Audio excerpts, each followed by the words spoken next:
इस कहानी की शुरुआत होती है सन 1942 का समय दिखाते हुए, जब जर्मनी में हिटलर का राज होता है। अब इसके बाद हमें फ्रेडरिक वीमर नाम के एक लड़के को दिखाया जाता है, जो कि फैक्ट्री में काम करने वाले एक गरीब वर्कर का बेटा होता है। अब फ्रेडरिक अपनी पढ़ाई आगे भी जारी रखना चाहता था, लेकिन उसके परिवार की हालत खराब होने की वजह से ऐसा करना उसके लिए मुमकिन नहीं हो पा रहा था। अब फ्रेडरिक अपनी पढ़ाई के अलावा आसपास में छोटे मोटे काम भी किया करता था, और साथ ही उसे बॉक्सिंग का भी बहुत ज्यादा शौक था। वो शहर के एक छोटे से जिम में हर दिन ट्रेनिंग के लिए जाया करता था, और वो यहाँ पर घंटों बिताकर काफी देर तक मेहनत किया करता था। अब एक दिन उसके जिम में एक बॉक्सिंग ट्रेनर आता है, जो कि नेवोला नाम के एक नाजिस स्कूल में एक टीचर भी होता है, और वो यहाँ पर अपने साथ अपने प्रोफेशनल बॉक्सिंग स्टूडेंट्स को भी लाया होता है। और अब इनमें से होता यह है कि इनमें से एक के साथ फ्रेडरिक की बॉक्सिंग फाइट होगी। अब यहाँ पर फ्रेडरिक की फाइट शुरू हो जाती है, और वो काफी ज्यादा अच्छा परफॉर्म करता है, और फ्रेडरिक के स्किल्स देखकर वो नाजी टीचर उससे काफी ज्यादा इंप्रेस होता है। लेकिन जब फाइट के आखिरी पड़ाव पर अपने ओपोनेंट को नॉकआउट करने की बात आई, तब फ्रेडरिक को उस पर दया आ जाती है, और इसी चक्कर में वो दूसरा ओपोनेंट उसे नॉकआउट कर देता है, और इसलिए फ्रेडरिक फाइट हार जाता है। अब हालांकि यहाँ पर फ्रेडरिक जीता नहीं था, लेकिन उसने उस नाजी ट्रेनर को इम्प्रेस कर दिया था।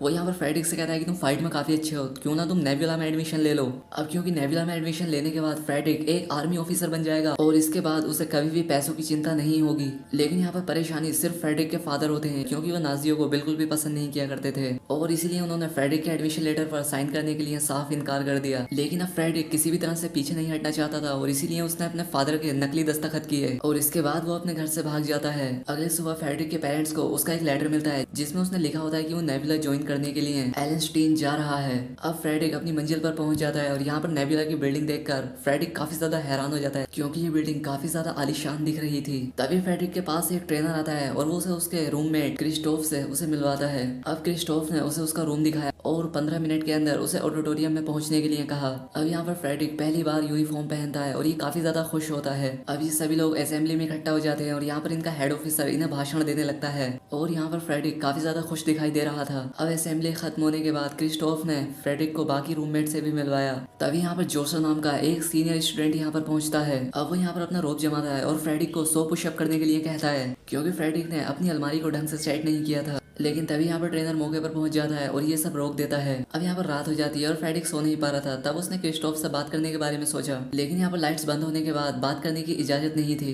अब सुबह होती है, और यहाँ पर इनका छठा रूममेट भी पहुंच जाता है, और इसका नाम अल्बर्ट स्टेन होता है। वो शहर के गवर्नर का बेटा होता है, लेकिन उसे ऑफिसर बनने में कोई भी दिलचस्पी ही नहीं थी, क्योंकि उसे कविताएं और कहानियां लिखना ज्यादा पसंद होता है। वो यहाँ पर फ्रेडरिक के बेड को सेट करने में उसकी हेल्प करता है, और इसलिए ये दोनों यहाँ पर दोस्त बन जाते हैं। अब इसके बाद इन्हें मैदान में इकट्ठा कर दिया जाता है, और इनकी ट्रेनिंग करने के लिए एक बहुत ही खतरनाक ट्रेनर जिसका नाम कार्ल होता है वो आता है। अब यहाँ पर जोसेफ ने कार्ल से शिकायत की कि फ्रेडरिक का रूममेट सिगी ने 1 महीने में 2 बार अपना बेड गीला कर दिया है। अब उसे सजा के तौर पर उससे कहा गया कि तुम अपना गद्दा यहाँ पर लाकर सबके सामने उस पर पेशाब करो, और उसे ऐसी चीज के लिए इंसल्ट किया जा रहा था जिसे वो चाहकर भी नहीं रोक सकता था। अब क्लास में उन्हें हिटलर के बारे में पढ़ाया जाता था, और ये सभी स्टूडेंट यहाँ पर हिटलर के बारे में उसकी तारीफें लिखा करते थे। इन्हें यहाँ पर सिखाया जाता है कि इस दुनिया में सिर्फ वही जिंदा रहता है जो कि सबसे ज्यादा ताकतवर होता है, और अपनी इसी थ्योरी के चलते नाजी यहूदियों को मारना सही समझते थे, और इसीलिए उन्हें निशाना लगाने और कई हथियारों को चलाने की ट्रेनिंग भी दी जाती है। अब यहाँ पर फ्रेडरिक बॉक्सिंग क्लब को ज्वाइन कर लेता है। अब यहाँ पर हमें पता चलता है कि nebula academy Indus school competition में हमेशा बॉक्सिंग चैंपियन हुआ करती थी, लेकिन पिछले कई सालों से ये इस चैंपियनशिप में जीत ही नहीं पाई है। यहाँ पर फ्रेडरिक के ट्रेनर को उम्मीद होती है कि इस साल तो फ्रेडरिक की वजह से गोल्ड मेडल जरूर आएगा। अब ऐसे ही टाइम बीतता गया, फ्रेडरिक और एल्वेस की दोस्ती और भी ज्यादा मजबूत होती गई। अब रात होती है, और ये लोग बड़ी मुश्किल से नौकरों के कमरे में जाते हैं, और यहाँ पर ये लोग छिपकर एक लड़की को कपड़े बदलते हुए देखते हैं। अब यहाँ पर इनकी किस्मत अच्छी होती है, और ये लोग बचकर यहाँ से चुपचाप निकल जाते हैं। अब अगले कुछ महीनों तक इनकी ट्रेनिंग लगातार चलती रहती है, और अब फ्रेडरिक भी वक्त के साथ मुक्केबाजी में और भी ज्यादा अच्छा हो गया था। अब इसके बाद मुकाबले का दिन आ जाता है, जिसका सभी लोगों को बेसब्री से इंतजार था। अब यहाँ पर फ्रेडरिक बहुत ही ज्यादा बहादुरी से लड़ता है, और अपने ओपोनेंट को वो काफी अच्छे से धो रहा था। लेकिन फ्रेडरिक को जीतने के लिए उसे नॉकआउट करना ही होगा, जबकि फ्रेडरिक का ओपोनेंट तो पहले ही हार मान चुका था। अब एक बार फ्रेडरिक फिर से सोच में पड़ जाता है, लेकिन इस बार उसने जीतने की ठान ली थी, और इसलिए वो उसे नॉकआउट कर देता है। अब यहाँ पर सभी लोग फ्रेडरिक के लिए तालियां बजाने लगे, सिवाय एल्ब्रेस के, क्योंकि उसका मानना था कि पहले से ही हार मान चुके इंसान को फिर से मारना ठीक नहीं है। अब यहाँ पर सभी बड़े बड़े ऑफिसर ऑफिसर फ्रेडरिक की जमकर तारीफ करते हैं और अपनी तारीफ सुनकर फ्रेडरिक काफी ज्यादा खुश हो रहा था। लेकिन यहाँ पर एल्ब्रेस उसे समझाता है, वो उससे कहता है कि तुम भी बाकी लोगों की तरह निर्दयी बन चुके हो। अब इसके बाद हमें अगली सुबह का सीन दिखाया जाता है जहाँ पर सिगी ने अपना बिस्तर फिर से गीला कर दिया था। अब यहाँ पर जोसर पहुंचता है और वो उसे धमकाते हुए कहता है कि अगर तुमने मुझे मेरा मुंह बंद करने के लिए डिनर से पहले पैसे नहीं दिए तो वो उसकी शिकायत ट्रेनर से कर देगा। उस दिन वो ट्रेनर सभी स्टूडेंट्स को एक मैदान में ले जाकर ग्रेनेड्स का इस्तेमाल करना सिखा रहा होता है, लेकिन यहाँ पर इनमें से एक सैनिक एक्टिव ग्रेनेड्स को नीचे गिरा देता है। अब ये देखकर उनका ट्रेनर जो काफी ज्यादा बहादुर बनता था वो अपनी जान बचाने के लिए तेजी से यहाँ से भाग जाता है।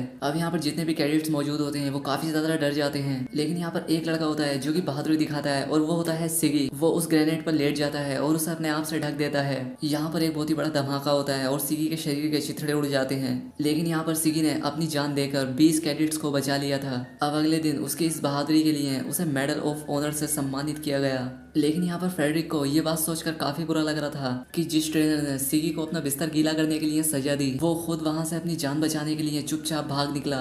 वहाँ पर मौजूद हर फौजी को उस ट्रेनर केनर पर काफी ज्यादा गुस्सा आ रहा था। अब अगले दिन वो इन सभी को अपने पेट की मसल्स को मजबूत करने की ट्रेनिंग के बारे में बता रहा होता है। उसने उनमें से एक को अपनी ताकत दिखाने के लिए अपने पेट में मुक्का मारने के लिए कहा। अब यहाँ पर फ्रेडरिक भी आगे बढ़ता है और सिगी की मौत का बदला लेने के लिए एक जोरदार पंच उसके पेट में दे मारता है। बाद में एल्वरिज ने फ्रेडरिक को अपने पिता के जन्मदिन पर घर आने के लिए उसे इनवाइट करता है। अब उस रॉयल कैसल को देखकर फ्रेडरिक काफी ज्यादा हैरान रह जाता है, लेकिन यहाँ पर सबसे हैरानी की बात यह होती है कि एल्वरिज के फादर उसे कुछ भी नहीं समझते थे। यहाँ पर उसके फादर जो कि गवर्नर थे एल्वरिज को सबके सामने कविता सुनाने के लिए भी रोक देते हैं, क्योंकि उसके फादर का मानना था कि ये कविताएं और कहानियां मर्दों का काम नहीं है, क्योंकि वो चाहता था कि उसका बेटा फ्रेडरिक जैसा बहादुर बने। जब यहाँ पर मौजूद सभी आदमी शराब पीकर टून हो जाते हैं तब उन्होंने एल्बर्ट को बॉक्सिंग के लिए उकसाया और वो भी एल्वरिज के साथ। अब ये दोनों ऐसा करना तो नहीं चाहते थे, लेकिन उन ऑफिसर्स ने जबरदस्ती कहकर इन्हें आपस में लड़वा दिया। अब क्योंकि यहाँ पर फ्रेडरिक तो जीत ही जाता, लेकिन वो अपने दोस्त को चोट नहीं पहुंचाना चाह रहा था। लेकिन यहाँ पर एल्वरिज उससे कहता है कि मुझे तुम्हारी दया की जरूरत नहीं है, और इसलिए वो फ्रेडरिक को उसकी पूरी ताकत से लड़ने के लिए कहता है। और इसका नतीजा ये निकला कि वो फ्रेडरिक के एक ही घूंसे में नीचे गिर पड़ा। अब यहाँ पर उसके पिता और उसके दोस्त मिलकर फ्रेडरिक की काफी ज्यादा तारीफ करने लगे और यहाँ पर एल्वरिज धीरे से उठकर अपने कमरे की तरफ चला गया। अब सर्दियां शुरू हो चुकी थी और ये लोग वापस अकेडमी पहुंच गए। अब रात के समय उन सभी को गवर्नर के सामने पेश होने का ऑर्डर दिया गया, क्योंकि इन्हें यहाँ पर पता चला था कि पास के एक गांव से सोवियत कैदियों का एक झुंड वहां से हथियार चुरा कर भाग गए हैं और साथ ही उन्होंने कई लोगों को मार भी डाला है। अब यहाँ पर इन सभी को राइफल दी गई और उन्हें देखते ही मारने का हुक्म दिया गया। अब यहाँ पर थोड़ी देर ढूंढने के बाद उन्हें कुछ लोग छुपकर भागते हुए दिखाई देते हैं। अब ये लोग उन्हें देखते ही उन पर फायरिंग शुरू कर देते हैं और उन सभी लोगों को मार डालते हैं। लेकिन जब ये लोग उन्हें पास से जाकर देखते हैं तब इनके पैरों तले से जमीन खिसक जाती है, क्योंकि वो कोई भी कैदी नहीं थे बल्कि वो मासूम बच्चे थे। अब यहाँ पर एल्वरिज एक बच्चे की जान बचाने की कोशिश करता है जो कि काफी गंभीर रूप से घायल हो गया था, लेकिन तभी वहाँ पर उसका बाप पहुंच जाता है और उस बच्चे को अपनी बंदूक से शूट कर देता है। वहाँ पर एल्वरिज ने अपने फादर को उन छोटे बच्चों को चुन चुन कर मारते हुए देखा।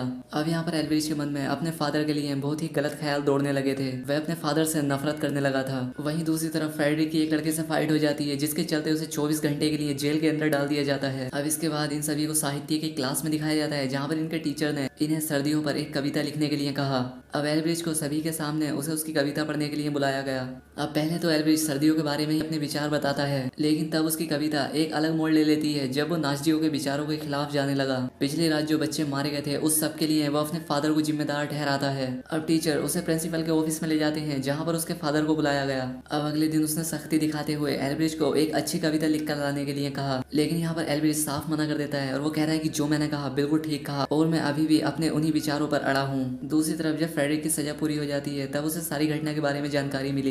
यहाँ पर उसे समझ नहीं आ रहा था कि आखिर एल्वरिज को अपनी कविता लिखकर सबके सामने सुनाने की क्या जरूरत पड़ी थी। अब इस बात को लेकर इन दोनों में बहस छिड़ गई, लेकिन आखिर में ये दोनों एक दूसरे से लिपट कर रोने लगते हैं। अब इन लोगों की अगली ट्रेनिंग का एक चैप्टर शुरू हो जाता है, जिसमें इन सभी को एक जमी हुई लेक पर खड़ा किया जाता है, जहाँ पर इन्हें एक होल से होकर दूसरे होल से वापस निकलना था। अब सबसे पहले क्रिस्टोफ जाता है और उसने दोनों छेदों को एक रस्सी के सहारे जोड़ दिया ताकि बाकी के सब लोग आसानी से निकल सके। जब यहाँ पर एल्वरिज की बारी आती है तब वो अंदर कूदकर बीच रास्ते में ही रुक जाता है। अब यहाँ पर फ्रेडरिक को उसकी चिंता होने लगती है और वो उसे देखने लगता है, लेकिन इससे पहले कि फ्रेडरिक कुछ कर पाता एल्वरिज ने बर्फ के अंदर से ही अपना हाथ फ्रेडरिक को दिखाकर अपने दोस्त को आखिरी बार अलविदा कहा और आखिर में एल्वरिज डूबकर पानी की गहराइयों में चला जाता है। अब यहाँ पर फ्रेडरिक बेबस होकर रोने लगा क्योंकि उसका सबसे प्यारा दोस्त उसे छोड़कर जा चुका था। अब फ्रेडरिक के दोस्त उसे उसके कमरे में ले गए और यहाँ पर रात भर उसने जाकर अपने दोस्त की याद में एक कविता लिखी, लेकिन प्रिंसिपल ने उसे अखबार में पब्लिश करने के लिए साफ इनकार कर दिया क्योंकि एल्वरिज किसी के लिए भी शहीद नहीं हुआ था। दूसरी तरफ एल्वरिज के फादर को भी उसके मरने की खबर पहुंची। यहाँ पर वो उसके लिए कोई दुख नहीं जताता और वो कहता है कि एल्विश कमजोर था। अब यहाँ पर फ्रेडरिक उसकी मौत का शोक मना रहा होता है, लेकिन उसका बॉक्सिंग इंस्ट्रक्टर उसे बताता है कि बॉक्सिंग टूर्नामेंट का कल आखिरी मुकाबला होगा और मैं चाहता हूँ कि तुम उसके लिए पूरी तरह से तैयार रहो। अब अगले दिन ये बॉक्सिंग देखने के लिए गवर्नर भी यहाँ पर पहुंचता है। अब यहाँ पर फ्रेडरिक पहले राउंड में अपनी पूरी जान लगाकर लड़ता है और अपने ओपोनेंट पर भारी पड़ता है, लेकिन जब वो गवर्नर को मुस्कुराता देखता है तब उसे काफी गुस्सा आता है और अब वो यहाँ पर जानबूझकर पिटने लगता है, ये सोचकर कि वो अपने दोस्त के इन हथियारों को तो बिल्कुल भी नहीं जितवाएगा। अब आखिर में उसका ओपोनेंट जीत जाता है और नेब्यूला एकेडमी से एक बार फिर से मेडल निकल जाता है और इनकी काफी ज्यादा बेइज्जती हो जाती है। अब अगले दिन फ्रेडरिक को अपने सारे कपड़े उतार कर नंगा उसके रूम तक जाने की सजा दी गई। जब फ्रेडरिक अपना सारा सामान पैक कर लेता है तब उसे उसकी एकेडमी से निकाल दिया जाता है और अब आखिर में फ्रेडरिक अपने शहर के लिए निकल जाता है और ये मूवी यहीं पर एंड हो जाती है। तो दोस्तों, आपको ये वीडियो कैसी लगी कमेंट करके जरूर बताएं, क्योंकि आपके कमेंट करने से मुझे वीडियो बनाने के लिए काफी ज्यादा मोटिवेशन मिलता है। और साथ ही वीडियो को लाइक और चैनल को भी सब्सक्राइब कर देना। तो आज के लिए बस इतना ही, मिलते हैं हमारी नेक्स्ट वीडियो में।